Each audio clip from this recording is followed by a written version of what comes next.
Three, two, one, a source of podcast. My name is Jabari Butler. I'm here with J.R. Hall. What's the good word? Man, what's up? What's up? Shoot. We got a lot going on in sports this week and last week. Man, fresh off a Cali breeze. Took a cool Cali breeze on the way back to Texas. Hey, and I'll be right back out there real soon. I love it out there.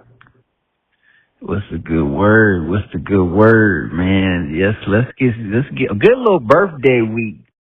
I got an extra birthday week coming. They came through. Got an extra week. A little surprise. Ain't nothing wrong with it. Ain't nothing wrong with it. Got to go see the Raiders get the first dub at home.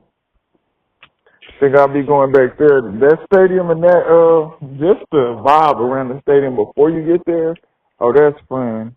That ain't nothing but fun. The people, the interactions, man. I love going. Yeah, I know it was nothing but fun because shit, y'all ain't gonna see. That might be the last time you ever see the Raiders win in person. That might be the most fun you ever have in your life this year, as far as the Raiders are concerned.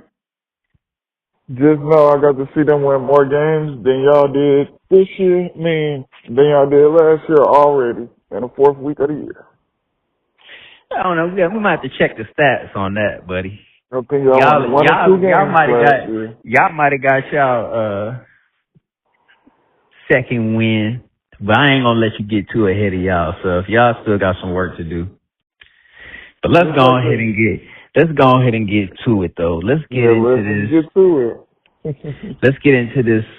First, I want to talk to you about the atmosphere of recruiting that you're seeing as far as the NIL transfer portal, high school recruiting, and I saw that you had some notes on NIL with the upcoming Ohio State recruit. Just as far as the atmosphere on recruiting from 2025 to let's say 10 years ago, when we were coming out of high school. What are you seeing are some of the changes? How are you feeling about the climate of recruiting overall within the NCAA and high school in college football right now? Well, I go from high school to college. I think it's really wide open, which is beneficial to the athletes more, which it should have been, because it's like now you see these athletes going out there, going to school, they go to practice, wake up and do the same thing. We're going to school and then we're going to practice. We're going to school for Friday and Saturday. So it's like, why can't I collect even a little bit of something like financial? I don't know. I guess they don't give these kids benefits and funds because they're in high school, and I don't know. But I love to see, like, Ohio State has a recruit that he just sued the city, or the athletic association of the city, which is pretty much govern high school sports in the city. He sued them because he wasn't able to get an NIL deal. So I think that was smart because you see, as we see the college players, they're getting, I ain't gonna say crazy, but their NIL deals and how that stuff is going is.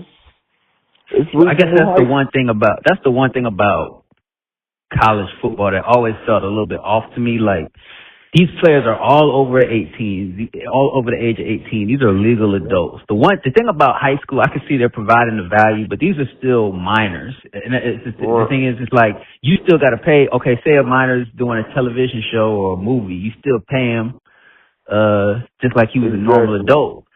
But I can kind of see the gray area. Okay, I could say that high school sports is amateur. You know what I'm saying? As far as what you're doing on college, the college level is a completely different scale. But I can consider high school amateur football. It's like, okay. Well, I got a question. So, What do you do in high school sports that you don't do in college? Okay, as far as the preparation, as far as the performance on the field, I would say it's the same. But I'll say the difference is these high schools ain't bringing in the same kind of fan base. They're not bringing in the same kind of crowds. They're not bringing in the same kind of exposure to the school. In certain cases, these high schools, I guess it is, high school kids can bring a certain amount of exposure, but I think I think a college level to me is more of a professional amount of exposure to where I can say to say that a college athlete isn't a professional is almost in 2025 is almost laughable with all of the with everything that they're bringing in. But high school, and I mean, I don't know, it might be different in Texas, but in California on the East Coast, we're not selling out over 5,000 seat stadiums unless it's the state championship game. So, you know, don't say that out loud no more. I mean, but it's different. I can see that. Too. I can see that because in Texas, it's like, shoot, you kind of are bringing in the big fan base. You kind of are bringing in the you could be bringing in that type of popularity, but in other states, it's not as, you know. Well, I feel like just as they do with sports betting, just as they do with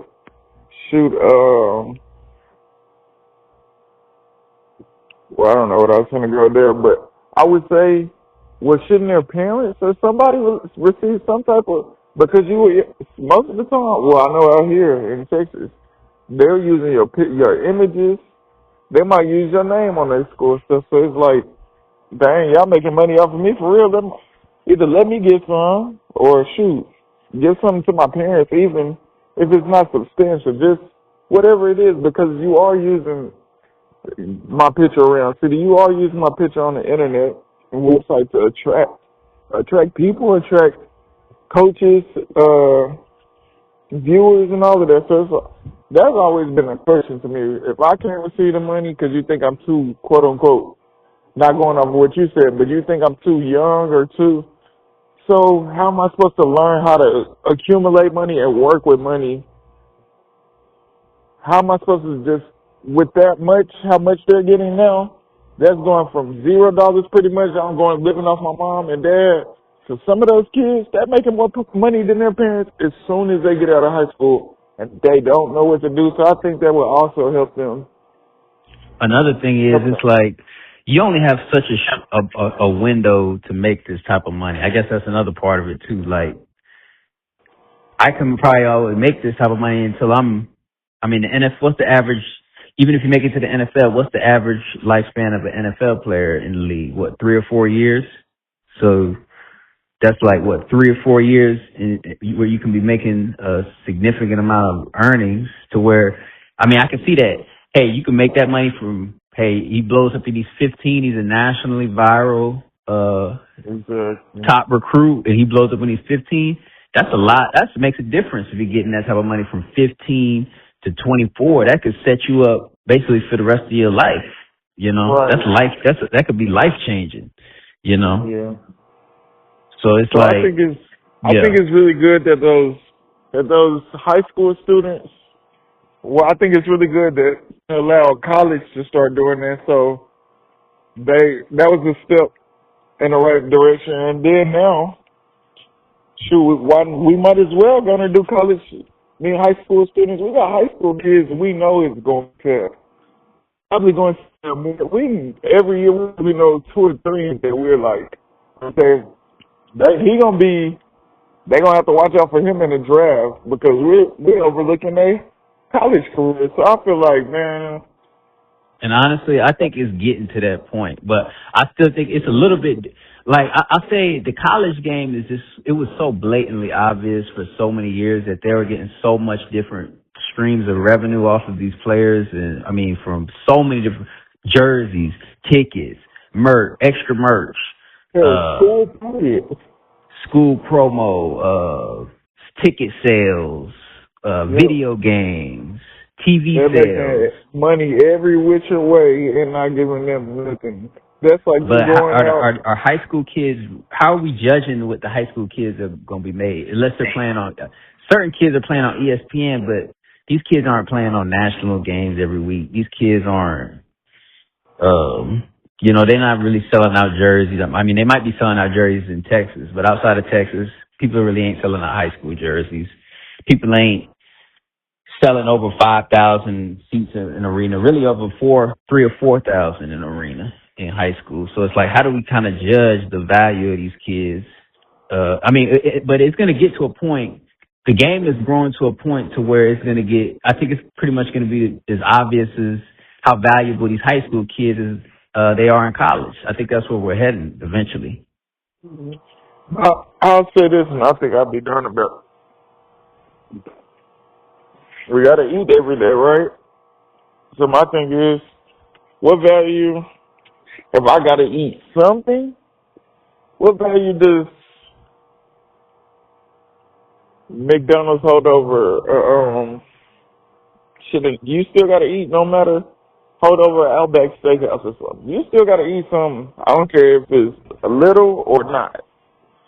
So I feel like, man, just not down the scale, lower the scale of how much you're going to give to them.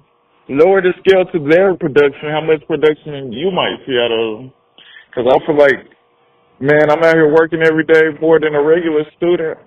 I'm out here, people watching me trying to pay me dollars so I can go to school, and I can get paid before that so I can know how to maneuver with my money or something, or shoot, just start everything off before a little bit before college so you can already be a step ahead when you do make some more money or something. But I don't know. I feel like that's always going to be because that's the thing. Like, you need to be prepared too. There's definitely not enough preparation on how to manage money, even in schools, in college. There's definitely not enough skills that teach you that. Man, because I know that my parents weren't the wealthiest. Everything was provided and everything. But boy, I didn't know how to, we didn't just have money to give around to all of the kids or anything. And then I think because of sports, I didn't have a job. So my first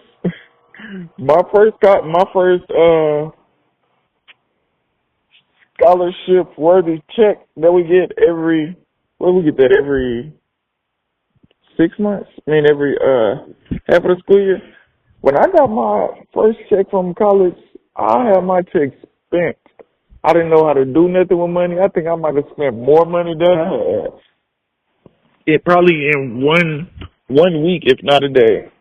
But I feel like just from what I've seen from myself, from personal experience, I feel like give these kids a chance to learn something else. Give a chance to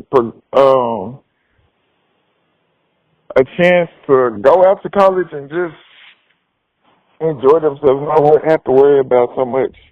Let them live. And give them a chance to really thrive. Give them a real chance to thrive, because it's at the end of the day, it's like it's them that's building the industry. Yep.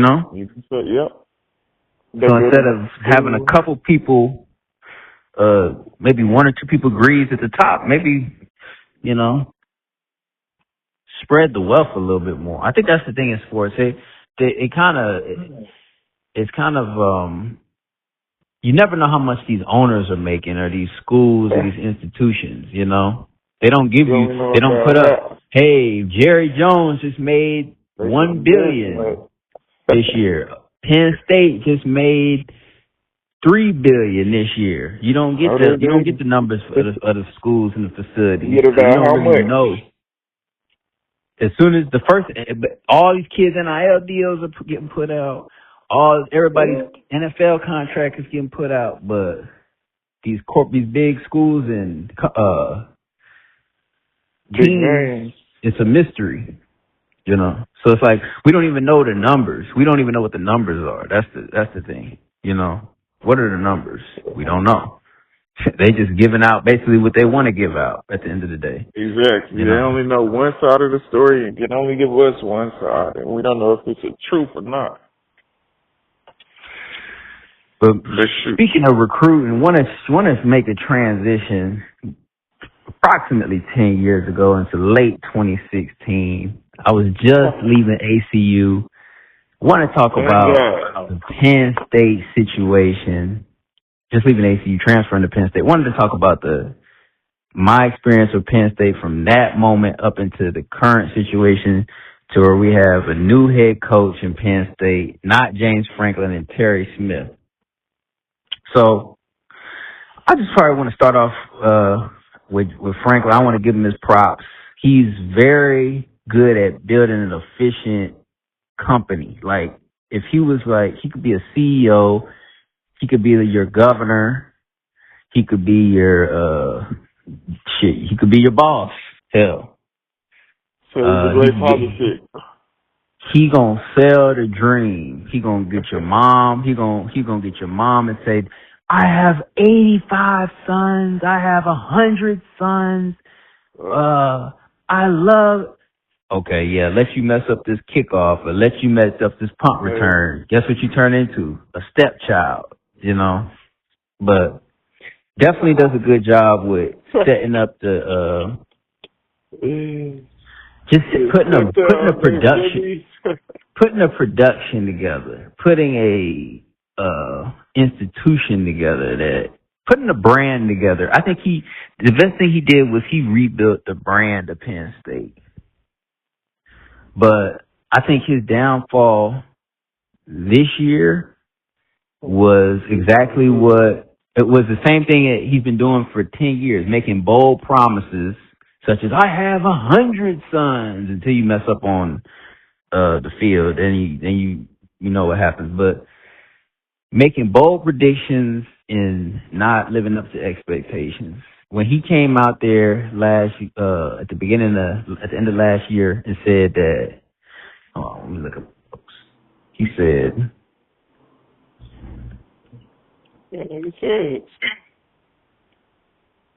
he said that we were basically, damn, I didn't even write that down. But he basically said that, shoot, this is the closest we've ever been, and we're going to win a championship this year. If he wouldn't have said that, then people wouldn't even be feeling some type of way. They would kind of be expecting the same thing. But after he put that bold prediction out there, now you got to live up to it. Now you got to... he might have put it out there too many times. Man. And then put it out there too many times and not living up to it, you know? We can't do that. It's like, mostly every time Penn State got a big game, he go and do exactly what you just said. He go and hype everybody up, hype the city, hype the kids. Everybody come out there. The White House. Just think about that. Everybody and their mama be at the White House. And all white. You barely see any other school colors, no matter how bright, how dark they is. All you see is white in the stands. And then the field, the sidelines are packed. The sidelines are packed with reporters, cameramen, and everything. And it's like, bro, you calling all of us out, and we wasting our time, mostly every time. Shoot, I'm gonna think about we can watch that mug on the TV. We could turn up in the crib if they, man. So I completely understand that. And then another thing is like Franklin. It's almost like Franklin's heart isn't fully in football. It's like he likes other things more than football to me. Or football isn't his number one priority. I think that he enjoyed the attention of just being I think he loves being the boss. He always got to feel like the boss. He loves just the Penn State aura. I think that's what he was in. I think that was his thing. His thing wasn't like the real X's and O's, because it's like he makes this. I mean, if you watch it, it's like a rerun every year. The same fourth quarter mistakes, the same just blunder after blunder, and it's just, I don't know. People try to sit and get out coached. You can't just coach and be average the same time. I average this, I average that every year. You average 2 or 3 losses that are big games every year. Damn, You average, ain't no telling how many pregame speeches that you give. It's not a press conference he give. He give a speech after one of them L's. And it's like, man, why we get a big speech after these games? We done got out coached. We done got our tails. So we got the athletes who got everything we need, but we getting out coached weekly. So you got to direct that somewhere else, and it's like you said, you kind of make it seem like coaching ain't your top priority. And I feel like to be a college football coach or a head coach in college football or a head coach in the NFL, any type of coach really in those two organizations, you almost everybody got to be in it. You got to be in it. Your coaching staff got to be in it. Your kids in it. He's starting, well, I know when he got fired, he started losing recruits. So it's like, man, what did he lose? He lost a quarterback commit, 2 receivers, 2 DBs, and a number 1 running back in the 2027 class. Them Penn State people probably looked at that, and they probably looked at it as, how much money are we losing?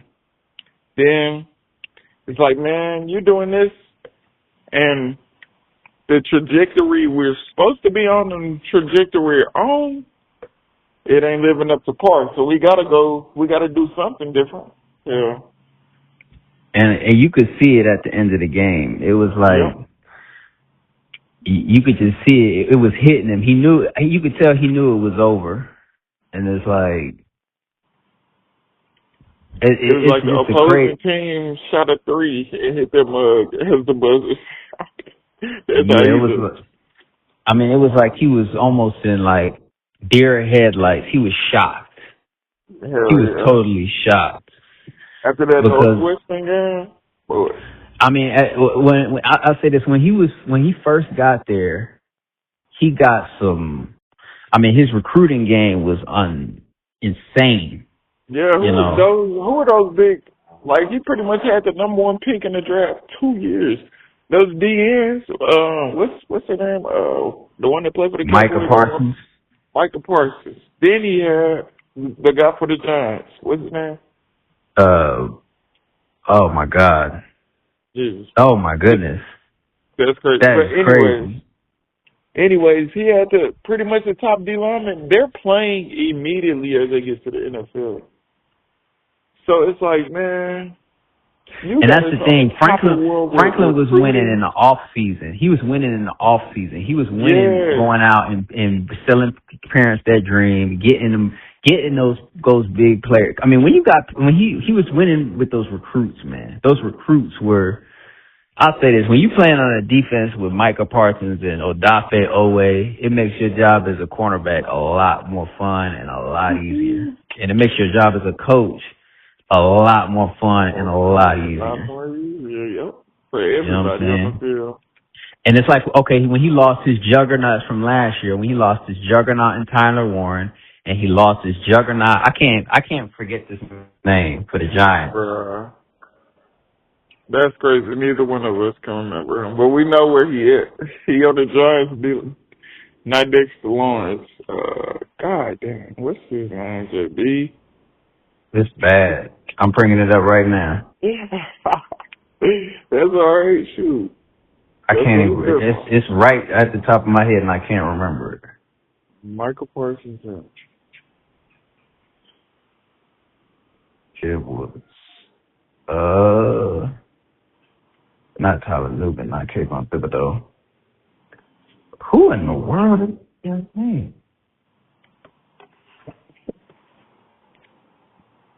Y'all give us a second. Bear with us. Abdul Carter. Oh my God. There we go. When you're going out on a recruiting visit and you're bringing in Abdul Carter, and you're bringing in Tyler Warren, and you're bringing in Micah Parsons, you could if you see his daughter out there, you could let his daughter go out there and coach half the plays, and the team gonna damn near be winning the game, But when he lost his juggernauts, you got to coach, you know. You got to coach. And it wasn't even supposed to be like he lost his juggernauts, but I guess once every season is a new season, you see that you lost your juggernauts. Now you got to coach, you know. Yep. And he wasn't able to do that. And then I just want to talk about the new head coach that they brought in, Terry Smith. Man, if you ever seen somebody play their cards right in an organization, like from like I guess it's been about 8 years. For like 8 years, you say, okay, I'm going to be in a position to get a highly rated assistant coaching job in my future, or I'm going to be in position to get a head coach. Terry Smith did exactly that. Terry's the ultimate politician. But I guess the thing about Terry Smith, though, is Terry Smith actually played at Penn State. He's actually a real football player. So I'm really excited to see what the direction he takes the team in and how he takes on the team. You know. How you think he's gonna do for the rest of the year? Give me that. For the rest of the year, I could see him losing. Let me pull up their schedule. Yeah, I want to see what he'll be able to do being the new head coach for the rest of the season. See if he'll be able to hold down that job, because I think that would be nice to see too. Okay, they got Iowa. See how he's gonna do without his starting quarterback, with the second string quarterback. Oh yeah, that's another thing too. They got a second string quarterback too. I believe we'll be able to see how he can really coach if he goes up there and does what he's supposed to do, and what me and Jabari think he'll do. That'll be able to. I believe that'll be able to hold his position where he is, so we can really see. I guess so we can really see somebody get coached, because we'll be able to compare what Franklin's done to what he's gonna do. So right, that's a super interesting comparison to see. Okay, is it really what's the problem? I guess that's the thing. Like, because how are y'all y'all look so good until these big game moments? Honestly, I mean, you guys look great until these big game moments in the fourth quarter. Yep, that's when it is. It's consistently something. Is it consistent? I guess the variable was Franklin. After 10 years, the variable is Franklin. But we really gonna see now with the new coach. Like, okay, but I got your schedule pulled up right now. We got Iowa. I think that they're gonna lose to Iowa. Yeah, because Iowa's straight this year. Ohio State, I think they're going to lose to Ohio State. Indiana, I think they're going to probably for sure lose to Indiana. Hey, are they playing Ohio State in Ohio, or are they playing in? At Ohio State, they're definitely losing. Dang. They're definitely losing that game. Jesus. Michigan State, they could beat Michigan State. They could beat Michigan State. Nebraska, shout out to Sierra Wright at Nebraska ball. Hey, I want to just highlight Nebraska real quick. If you guys want to watch a good defense right now, good defensive back unit, watch Nebraska's defensive back unit. They've held Michigan State's quarterback to under 100 yards. They've held multiple teams to under 100 yards. Their worst passing defense game was last week, but they're probably one of the best defensive backfields in the country, led by senior Sierra Wright. But anyway, they're going to lose to Nebraska. And they're going to lose to, I think they could beat Rutgers. So they're going to probably I think that's going to be a good, I think it's just going to be a good game. I don't even know. I ain't going to care. He doesn't have an easy job to come into. That's the thing too, because this could make or break him too. And it's like, okay, you played your cards right. You finally got your opportunity. Now you got to perform.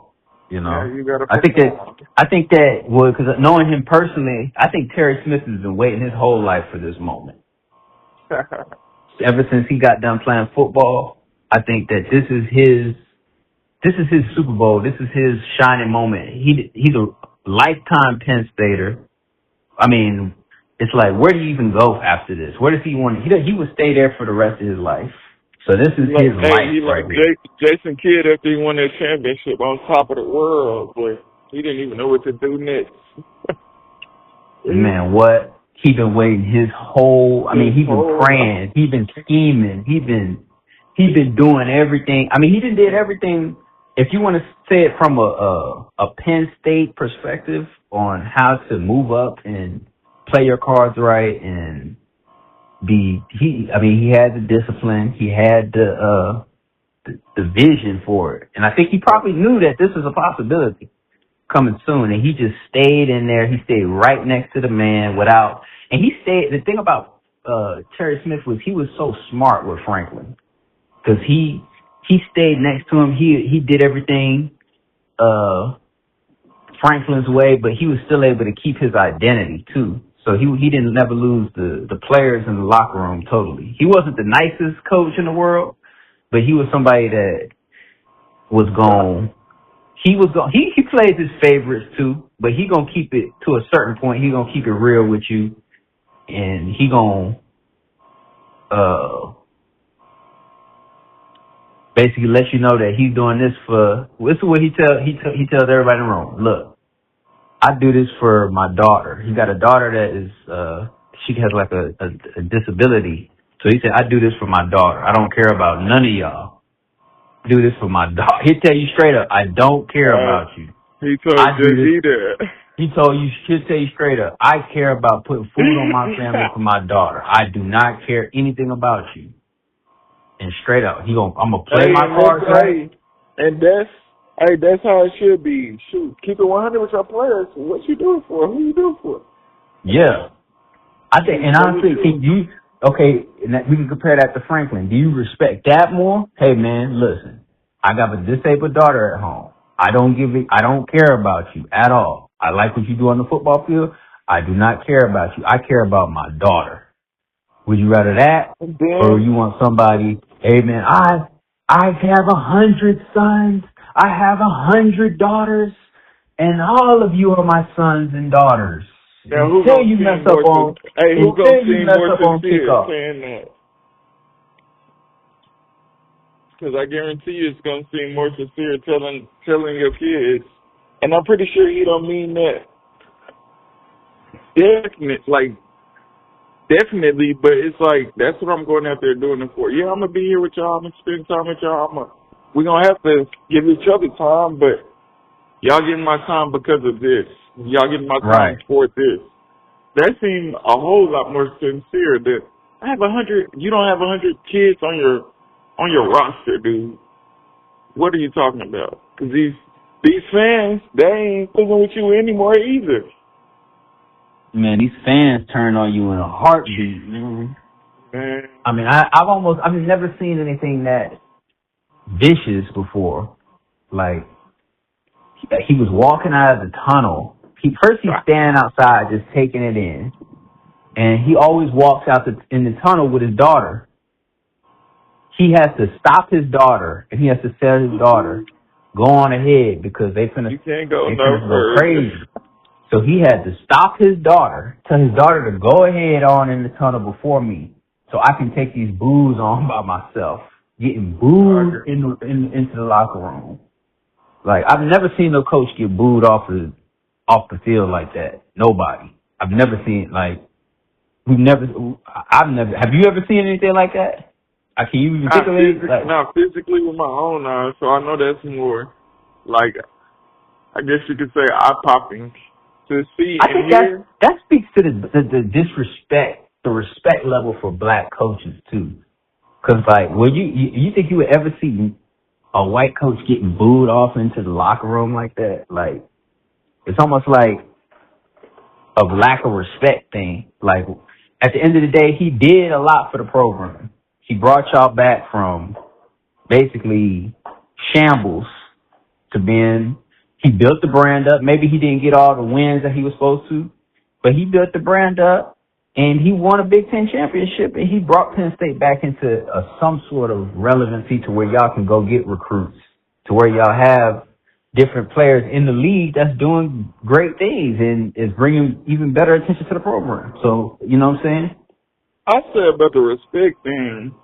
I do understand what you're saying with the black coaches, but I do think you got to give me something to respect.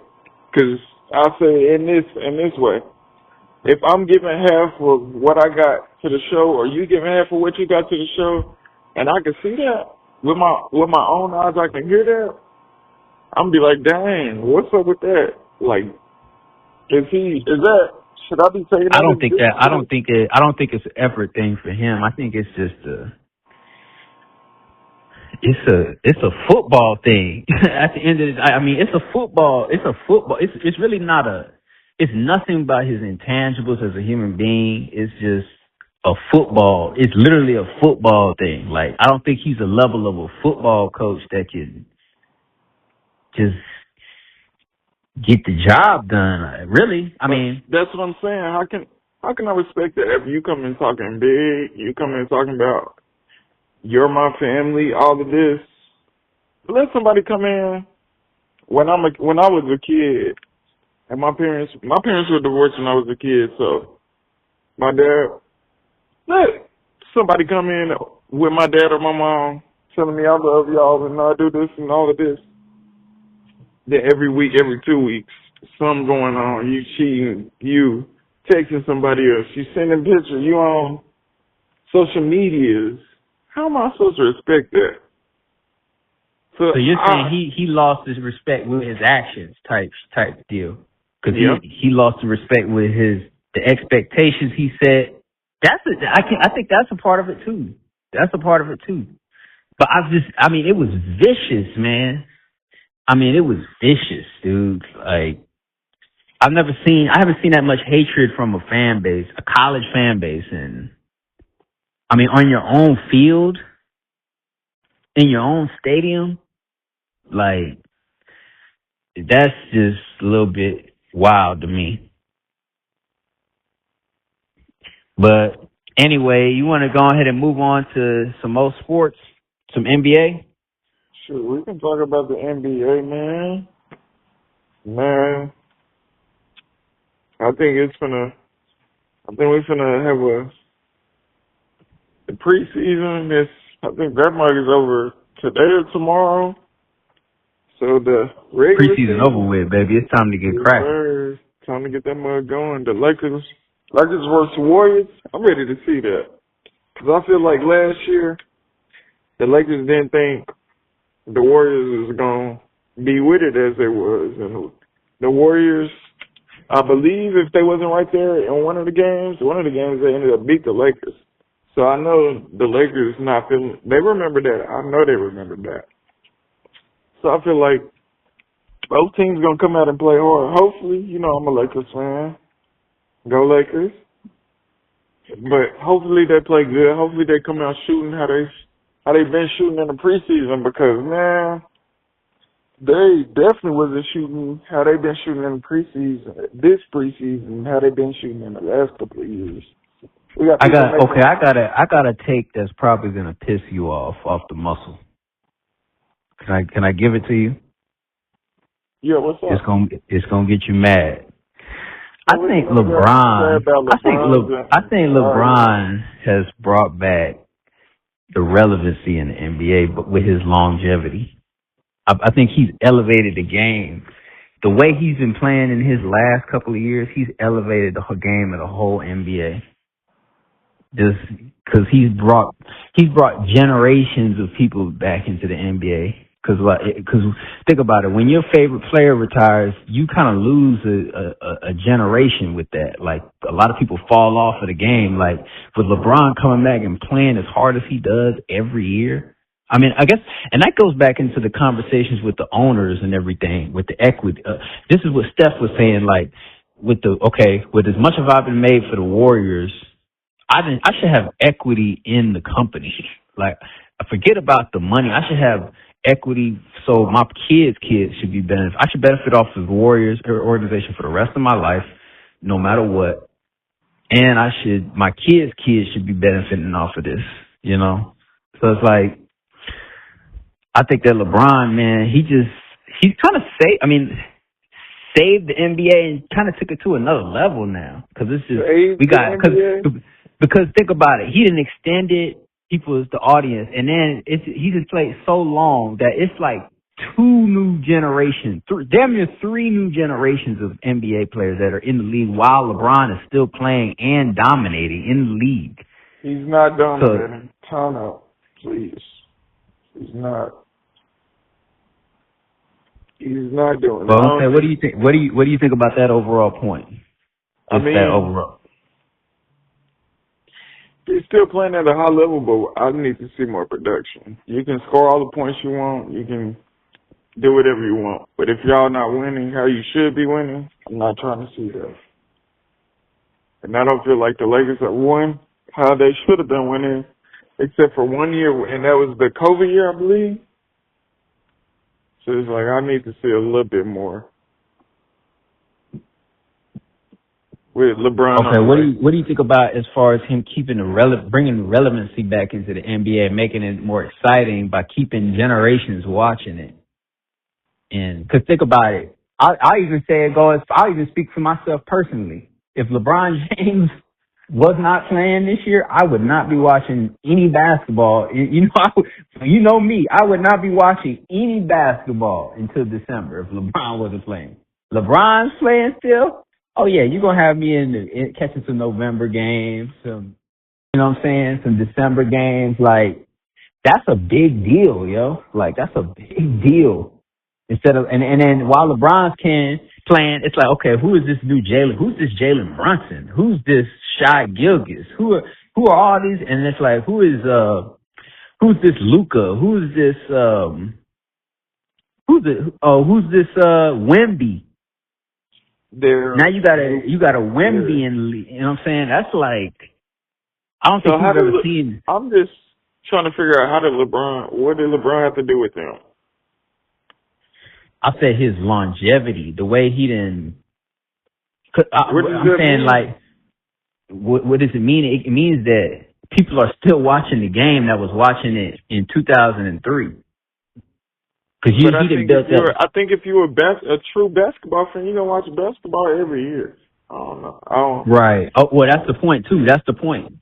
Everybody ain't a true basketball fan like that. Like I love basketball, but I wouldn't say I'm like a true NBA fan like that. You know, like if LeBron wasn't playing, LeBron has changed the game. Is by playing longer? I'm saying as far as today, he's kept the game.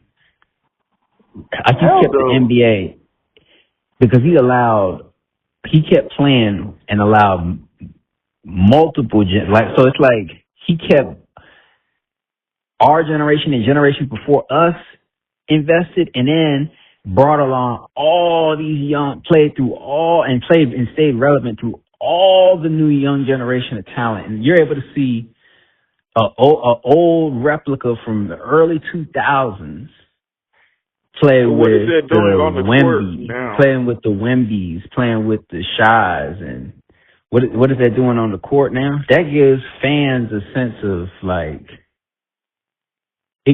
sense of continuity while allowing them to get familiar with the newer players to keep them invested in the league type shit, you know? I think that's the name and the draw. The game change. And I think he's not the best at how the game has changed. I mean, he's good at what he does.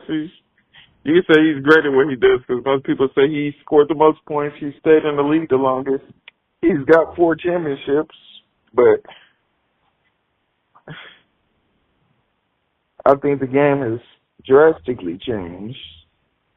And watching most of the games, every game, probably. Well, that's another thing too. It's like he's only doing what he's always done. The game didn't change, so we didn't see LeBron play in the early 2000s style. We didn't see him play in the 2010s style, and now we got him playing in the 2020 style. But he hasn't. But I don't know. It's almost like he's uniting the basketball multiverse, if you could say, of the 21st century. Well, you can say Steph Curry did this. Steph Curry this is one thing I don't understand. How can my GOAT, the best player ever, how does somebody have more championships than him? Having somebody beat him more times in the playoffs, beat him more times I just don't get that. I really don't. Okay, Steph ain't 40 yet. It's kind of the same, but LeBron is, well, that's kind of part of the point too. LeBron is kind of a generation before Steph. LeBron ain't in Steph's generation. But so that's even worse. He's been playing, and then Steph Curry had more championships than him before he did. They got the same amount of championships. Yeah, but Steph Curry had his 4. He beat LeBron a couple times and had his 4 before. No, he didn't have his 4. He did have 4. LeBron had 4 in 2020. Steph didn't get his 4th until 2023 Steph Curry and 2022. had more championships that he beat. I can pull up the stats. I got that stuff. There's no way. LeBron got his 4th in 2020. Steph got his 4th in 2023. 2022. Head to head, Steph Curry beat him 29-23 out of 29 times, and LeBron has won 23. Playoffs, Curry has won 17 times. LeBron has won 11. Finals, 15-7. Titles, they got the same amount of titles. Curry is 3-1 versus LeBron in the finals. So, who's really? Give me some on that. How is just because he's played longer, he's older? They did about the same on the court.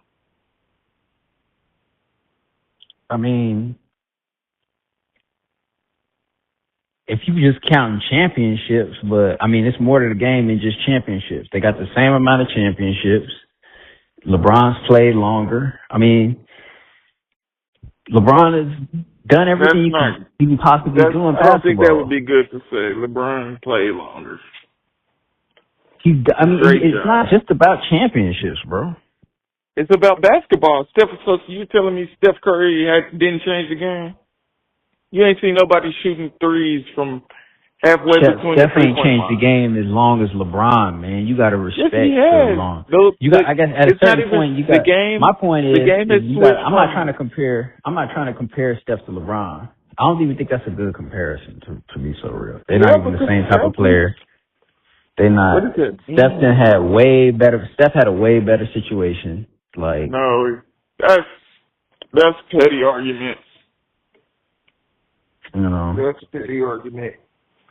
Think about LeBron with the Miami Heat. He had prime D-Wade and prime Chris Bosh.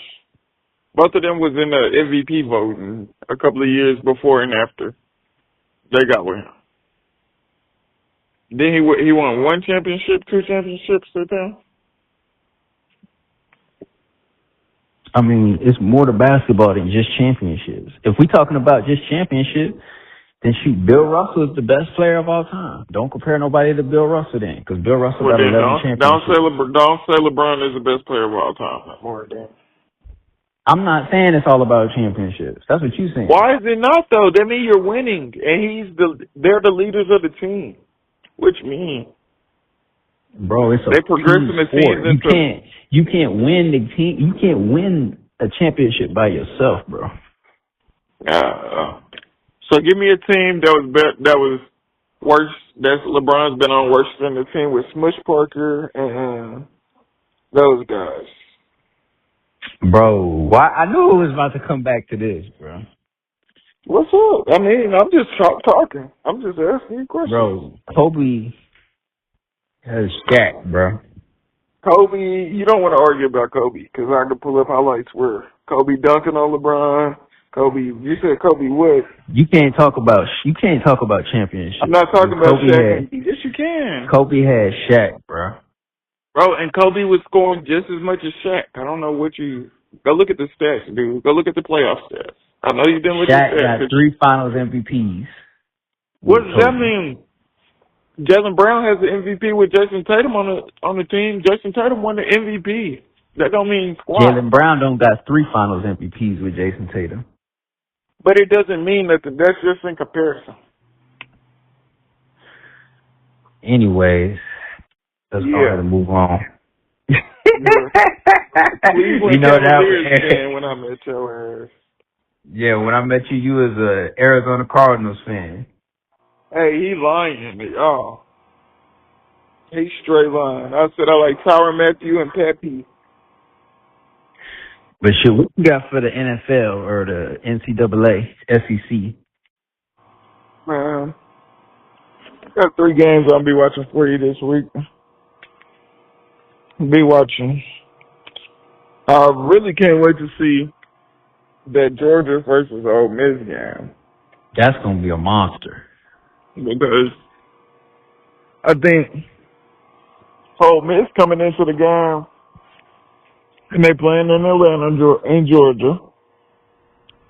And Ole Miss is like, dang, we the number 2 or 3 ranked team, and we supposed to be better than them, and everybody's choosing. Well, I say about half are choosing Georgia and half are choosing Ole Miss, but Ole Miss is probably feeling like, dang, y'all really gonna call us the underdogs? So I think Ole Miss is gonna come out on fire, and their quarterback they got. Shoot, I hope the Raiders can get him next year because he, as we used to say, be spinning that ball, boy. He probably the reason that offense is. What's that? You know the quarterback's name for Ole Miss? Can you give it his name?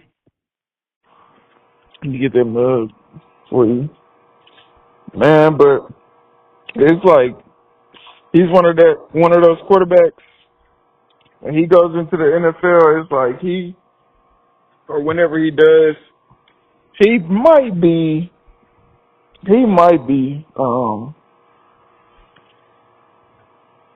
able to go as soon as he gets drafted. And his name is Kyron Jones. What do you think it is about Ole Miss quarterbacks that they just come in so NFL ready? Is it SEC? Is it the coaching down there? Because I know you kind of pay attention to Ole Miss a little bit. What do you think it is about Ole Miss quarterbacks that makes them stand out? I think swag. That's a big part of it because I do believe you better have some swag. You're out there in the SEC trying to play. You can't be out there raw dogging trying to be straight face the whole game. You better come out there with some energy. And I believe those guys do. Mostly every week that I've definitely seen from the newer Ole Miss quarterback, but also from Jackson. When Jackson Dart was out there playing, you can't tell me their offense was rolling. They had Laquan Treadwell. I think he was like a 6'6" receiver. They ran like a 4'4", 4'5", and nobody trying to deal with that. Laquan Treadwell went to Ole Miss? Yep, I believe so. I'm pretty sure. But, man, I've just seen those quarterbacks just grow over time as they progress. As juniors, as freshmen, sophomores, juniors, seniors, and into the league, and it's like, man, the coaching down there gotta be good because it seems like all of y'all have something they could use on an NFL team, NFL practice squad, or something. So those quarterbacks are usually pretty nice to me, and I really like this guy that's in there, quarterback for him, because it's like he knows when to throw the ball, he knows when to run the ball, he knows when to pull the ball down and run, and it's like he has full control of the offense. Everybody's comfortable. The offense is moving pretty smooth for the most part. So it's like, man, I really am interested in that game. And then moving on to the next one, I think most college football fans or football fans have been watching this one for a long time, but I'm interested in seeing Notre Dame and USC. That's always been a big rivalry football game every year. that most of the time it jumps off the pitcher because those teams usually they're not gonna come in even if they are not playing good, they're not gonna come in playing bad. They're gonna come in with it look like a whole different attitude, it look like a different energy on the field with both teams. And man, I'm really ready to watch it. I can remember watching Reggie Bush cut up on them. And I think that might have been the first time I really just got to sit and watch that. Then over time I watched Matt Larner with them, Troy Polamalu. Shout out to the safety out there. And then I've even went back and watched Keyshawn Johnson, and this is like, man, how could you not? In most of these games, how could you not go for USC? Which I'm definitely pulling for USC. It really doesn't matter who wins, but I would like to see USC win that one. And then my third and last game, which is going to be, I think this is going to be a really good game because these teams have, well, I'll say the game is Louisville versus Miami. That's tonight, Louisville, right? I think that is tonight. That is tonight. But why do you think that's a good game, man? I think that's going to be a blowout. Well, I think people haven't talked enough about Louisville. I think they're actually really good. They're coming into a game as an underdog, and that's one of those games like I feel like anybody could win. But I think Miami has played really good because their defense is nasty. Their defense, it seems like they come ready to play. And that's why they've been showing so much. Is it Carson Beck at Miami now? Yeah, he played. How do you like Carson Beck as a Heisman candidate? You think he's in kind of I think he might be one of my top picks for Heisman right now. What do you think about him as a Heisman candidate? Man, I agree with that. I liked him. Well, I ain't gonna say I liked him. You know how if you're watching the game and then you see somebody that's playing good and they kind of annoy you, like, Jesus, stop doing that. Calm down, man. We don't need that right now. He was one of those players. I would see somebody playing and he would be playing them, and it's just something about him that just didn't, I guess you could say, the energy and the swagger that he brought on the field from then to now when he was at Georgia, because I believe he won one championship at Georgia, if I'm not mistaken. But he definitely's been the one. Yeah, he's definitely been the one. So I think he hasn't won one. Bringing him in as a veteran, I guess you can say, quote unquote, veteran quarterback in college, I think that's really helped their offense flow too, because I believe he's back with his original offensive coordinator.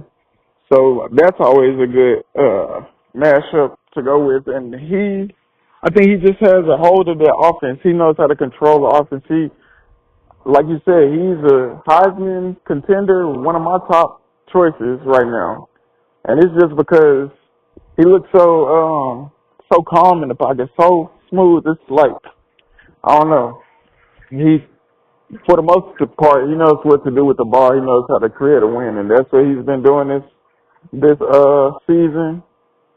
But I do think Louisville,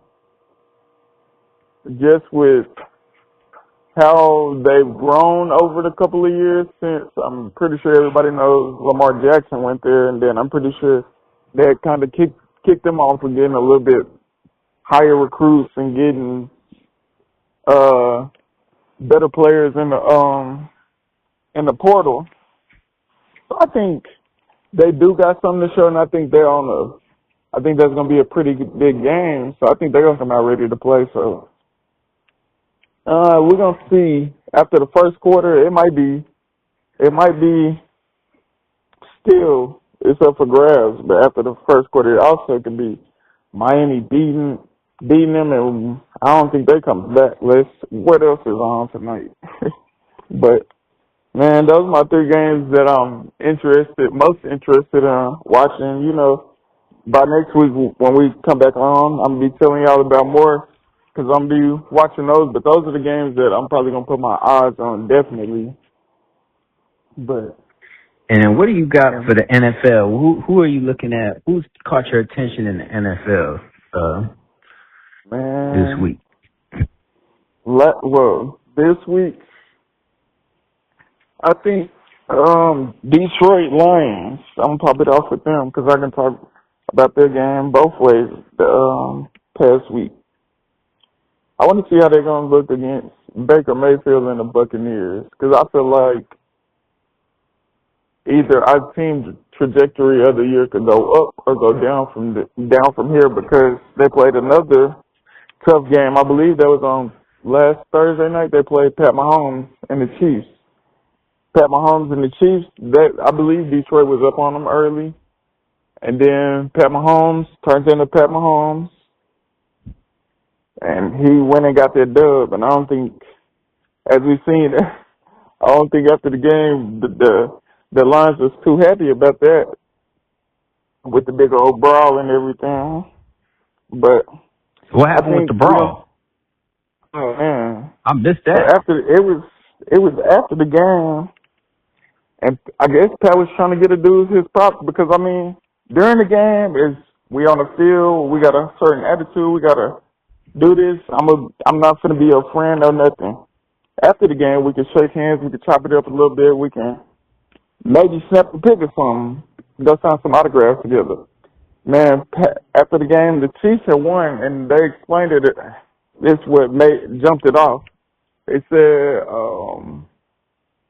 the Detroit Lions cornerback, I believe his name is Deion Branch, on one of the last plays where the Chiefs scored to win the game, Juju Smith-Schuster, he had blocked him in the back or was holding him or something. So that was right before the game ended. So I guess Deion Branch didn't forget that. So I guess Pat went up there to say good game or whatever. You could see him on camera and everything, sticking his hand out to shake his hand and everything. Man, Deion Branch walked like through Pat Mahomes like he was a ghost, straight past Pat Mahomes. Damn. And I don't know if he muffed him in the face, slapped him in the face, punched him in the chin under his helmet. But all you see Mahomes swung on him? No, Juju Smith. No. He walked past Pat Mahomes. He didn't have a problem with Pat. I'm like, damn, Pat Mahomes is swinging? Nah, he didn't have no problems with Pat. I think he really would have got beat up if he would have tried to swing at Pat. I think everybody would have. That brawl might still be going on now. How Pat Mahomes is for the Chiefs. But, Pat Mahomes was walking up to Deion Branch. And he had to walk past Juju Smith-Schuster. Juju Smith-Schuster was probably 2 or 3 yards behind Pat Mahomes. And you could see Pat Mahomes walking up to Deion Branch to shake his hand like, say, good game or whatever. And Deion Branch walked past Pat Mahomes. Y'all, don't get on my head if I'm saying his name wrong. But it's the Detroit Lions cornerback. But Deion Branch, he walked right past Pat Mahomes like he didn't see his hand, like Pat wasn't standing there and pretty much all red. Boy, he must have slapped Juju Smith like he was his son. And you know he had to slap him hard because all you seen was Juju Smith. Wait, hold on. What was the swing for? I mean, he felt visibly, or Deion Branch just walked past Pat Mahomes and slapped him. Hold on, what? Nah. Or he walked past Pat Mahomes and slapped Juju. Yeah, he did. Okay. Why he slapped? Why he slapped Juju though? Because I guess Juju, whatever Juju did to him illegal, the rest didn't see it. And that's how the team either scored or they won the game. This is at the end of the game. Locked on. So he's already focused on Juju, and Pat Mahomes is just seeing him walk in their direction. But he's just already focusing on Deion Branch, or he's already just focusing on Juju just to get off. Well, that's the thing, though, bro.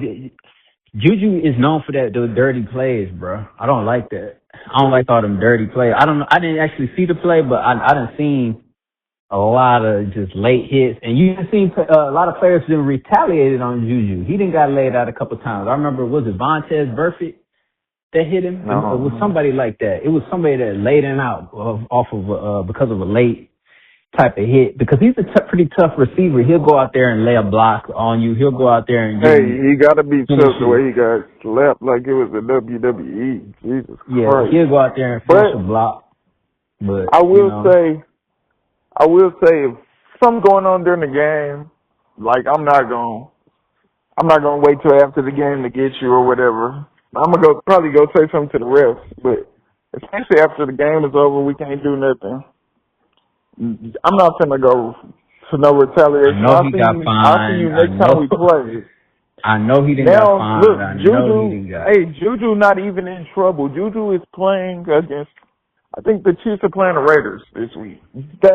Juju is playing without a problem. Deion Branch, immediately in the press conference after the game, the coach was like, this is not Detroit football. This is not this, and this is not that. That's not the brand of football we play. He's probably going to be, the coach said, in the pregame 15 to 20 minutes after the fight, he's probably going to be suspended for a week. He definitely got suspended this week. And then, like you said, he definitely got fined. So that's why I feel like, man, you taking yourself out of the equation. Fine, you gonna take it you gonna lose money in your pocket for this, yo. Yeah. I mean, it must have been bad. Did you see what Juju did to him? No, I didn't even see. Juju is known for that. It's like, the thing about it is too, if you're known for doing little cheap stuff, it's like, okay, and then maybe. I didn't see the game, but you kind of know how that it's an escalation to that, you know. It's not just, I'm finna just Well, you guys. I ain't gonna lie to you. That's the end product, but you know, I ain't gonna lie to you. I think there had to been some sort of build up, yo. I think the escalation was them Chiefs coming back from about 14 points down and catching that dub at the end of the game the way they did. Because I don't think he would have been. I don't know. That just seemed, me in this situation as a player, been on the field before. Nah, I'm gonna just have to catch you next game, homie. But you better be looking. I'm gonna have to let God handle it. You know, you got right now. Hey, but you gonna feel me on that field next game. Yeah, but if we ever play that's understandable. Again, I'm gonna be ready for that. Pre-game, I'm gonna be looking for your ass. The thing about it is, too, he has him known, like, okay, I'm finna lose. He could probably see the numbers in his head as he about to do it. Okay, forget about this 40K. Fuck this, whatever this 50K. Fuck this 50K. Okay, whatever week, I'm gonna have to throw this week away. I'm gonna have to just chalk this week up. I'm going. You can already tell his mindset. If it even got that far, like, but. Bruh. That's the thing. It's like you ain't thinking about all this shit. Like, you finna. As soon as this punch connect, that's like you knocking 50K out your own pocket, damn near. Like, it's like you ever play Sonic when he hits something and the coins just start popping out? It's like you got coins popping out your own pocket as you throwing punches. Like, as you pop the coin, that dude. You out here looking like Sonic the Hedgehog. Your ass is tripping. Yeah. But man, shoot. What else you got for the NFL? I was gonna say, as I was talking about them earlier, I think Detroit and the Buccaneers game, I believe that's on Monday Night Football. I think that's gonna be the most anticipating game to watch, just because of how Baker Mayfield has been playing. He's been playing. He's another one of those quarterbacks. He's definitely from Oklahoma, so I'm definitely not a big fan of him at all. But I like him on my team just because I know he's a dog and I know he's going to go out there and do what he's grown. He definitely wasn't this type of player when he first came into the league. I believe he was more of a read option quarterback. Man, his offense is so nasty now, though. Man. He got his college receiver in Sterling Shepard. That's his fourth receiver. He has this rookie that's going crazy out of Ohio State, Emeka Ibuka. He just got Chris Godwin back. I think, and the thing about it is, I think Mike Evans just got hurt. But he had Mike Evans and this new receiver. But he's about to have, when Mike Evans comes back, he's going to have Mike Evans, Emeka Ibuka, and Chris. He's going to have three Pro Bowl wide receivers. And he got his college receiver, like his homeboy, his best friend in college, Sterling Shepard, going out and being that little gadget guy, like, that can just get you those tough catches. That's like, I mean, he's got the perfect, and who's his running back, too? He got a pretty good running back. I couldn't think his name.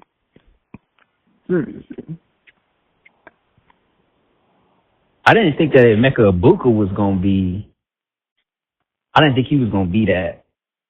He turned into like him and Baker Mayfield got a serious connection going on right now. Like, yeah. You know who their running back is, man?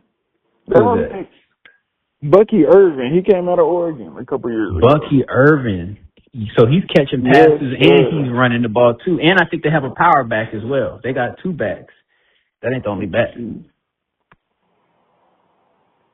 Man, but still, that's just crazy. All of the weapons that he I know he's feeling on top of the world. He got a pretty good defense. I'm not the familiarist with their defense, but with that, I'm pretty sure. And then his O-line got to be some good if he could sit back there and throw the ball. So, man, it's like Tampa Bay haven't been good, and I can't tell you how long. Shoot, but he's bringing New England, wherever that is, back to life. He's bringing. I'm pretty sure. Well, he doesn't play for. He plays with Tampa Bay. I'm tripping. He's bringing Tampa Bay back to life. I think Tampa Bay was untalked about a couple of years ago. Nobody was talking about them except for draft. Tom Brady. I think Tom Brady brought Tampa Bay back. For real. But they was kind of, after Tom Brady left, they were kind of. Yeah, they went down. But Tampa Bay, I think Tampa Bay, Baker did. He gave Baker, but I can't even give Baker all the credit, though, because that's like the best. He got probably the best receiving core in football right now. That's what I was going to say. That's what I said. When he got in there, they gave him, I think Mike Evans was there. Chris Godwin was there. I don't know. Those are two Hall of Fame receivers, bro. Right. If you can't do nothing with that, if you can't do nothing with Chris Godwin and Mike Evans out there, then you don't deserve to be an NFL quarterback, period. And man, it was just like those coaches and those whoever's in the front offices, they knew, okay, we got a young quarterback, so let's get him some. And I believe they seen him in college with his receivers, how he was able to play with them and stuff. So let's get him some depth, and let's get him some. Those are number one and number two receivers on anybody else's roster. Most of those guys, all five of them. So I think they just going in the right direction. But I really like that game. I'm definitely going to be watching that game Monday night. But, man, that's pretty much all I got for the NFL. And I got to bring up some outstanding, phenomenal, stupendous rookie play coming out of New York in Jackson Dart and Cam Scatterbro. Man, I ain't never seen. Okay, I didn't seen it before, but I'm so excited. I'm so happy. You ain't seen it in a long time. It's like they didn't, what do they call it? A defibrillator? Not a defibrillator, but you know how in the emergency room they hit you with the shock waves to like shock you back? Like, get your ass up. Type shit. Like, that's what they did. That's what Cam and Jackson Dart did to this old ass. It's like everybody else. It's like the team was just like old and tired. Like, it's like we was playing old and tired football. Like, we wasn't playing real giant football. Like, it's like y'all finally did that one game. I mean, beating the Eagles like that, is, think about it. They haven't won a Thursday night football game since Eli. They have won no primetime games, bro. Since Eli Manning. I'll even say, they probably haven't won any. They won probably a handful, on one hand, amount of primetime games in the past 10 years almost. 8 to 10 years. So to see that and see two rookies coming out there on primetime and just not playing scared. Not playing like they really got something to lose. Like, they just out there really just playing football and really just staying in the moment, staying in the game, not thinking about, oh, we 2-4, we losing these games. No, we here, we in MetLife Stadium, and we gonna play some giant football. We gonna, like I said, Cam Scatterbro is literally he's like Ahmad Bradshaw's white son, a reincarnate. I'm so happy he got that 44 on his chest, because that's like the perfect. You know what I'm saying? I don't even know what else to say about it. I'm excited. We seen in one game, and you had to jump off the mountain, boy. We gonna see what they got. It's crazy. It's like, you beating the Eagles used to be like breathing air, but it's been such a bad. It's been bad. Beating the Eagles used to be like what? Breathing air. Boy, don't tell me, Brian. I know when they had Michael Vick. Y'all wasn't just beating them. Brian Westbrook, y'all wasn't just beating them. P.O. It was a lot. I could do that. Okay, I won't say breathing air, but it was like lifting a 30-pound weight. It wasn't like he was damn near. It's like, it wasn't like trying to go out and beat the Eagles. You got to go lift the whole damn gym. You got to get the whole weight rack. You got to put the whole weight rack on your damn back to beat the Eagles. It's like, okay, we're going to get our quick little bench in. We're going to get y'all in and we're going to get y'all out type shit, you know? Yeah, that was. That's really what football is about. It's about keeping keeping good energy in tough situations, keeping focus in high intensity situations, pressure situations. That's what I like about Jackson Dart. It's like you can tell he ain't feeling the pressure. You know what I'm saying? It's like, okay, you can tell it's just like, okay, I'm just out here just playing football like I've probably been doing my whole life, basically. Same thing with Cam. It's like they kind of feeding off of each other right now, especially with all the injuries on the Giants. 2 starting receivers injured. Basically, your biggest weapons are gone, and he still find a way to put up that many points, put up that many yards. That's like, it's more than energy too. It's like, it was a brilliant performance, but it's a good start, but we got to keep on seeing more. Yeah, y'all better. And get beat by the Cowboys. Man, that's Dak Prescott, bro. Like, think about it, bro. Literally, Russell Wilson would still be starting right now if it wasn't for Dak Prescott. It might have been a blessing, and it might have been a blessing for real. Like, that might have been a blessing, bro. Because he was literally... Hey, Dak Prescott sent Russell Wilson and Sierra back to the recording studio. He sent their ass back to the crib with the kids and started a new family. Like, I ain't never seen him do that since college. Because honestly, I thought Russ, what did we say at the beginning of the season? Russ was going to make it halfway. We thought that for sure. Yeah. No, sir. Sure. Russell Wilson is not. Russell 2, 3? He didn't make it to Halloween. I thought he would at least make it to Halloween.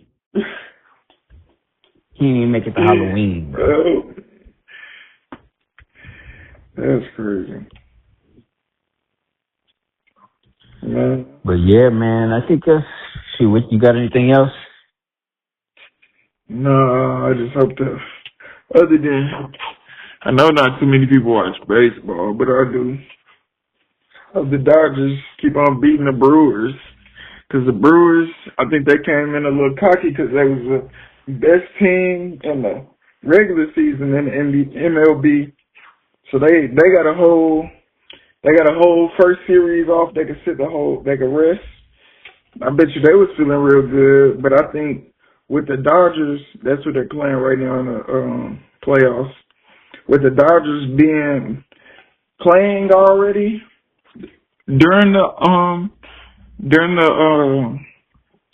playoffs. I believe that kept the Dodgers warm, and I think the Brewers probably had to warm up, and they probably still haven't warmed up because they down 3-0. But I just hope the Dodgers. Oh man, wow! Oh man, they out of there.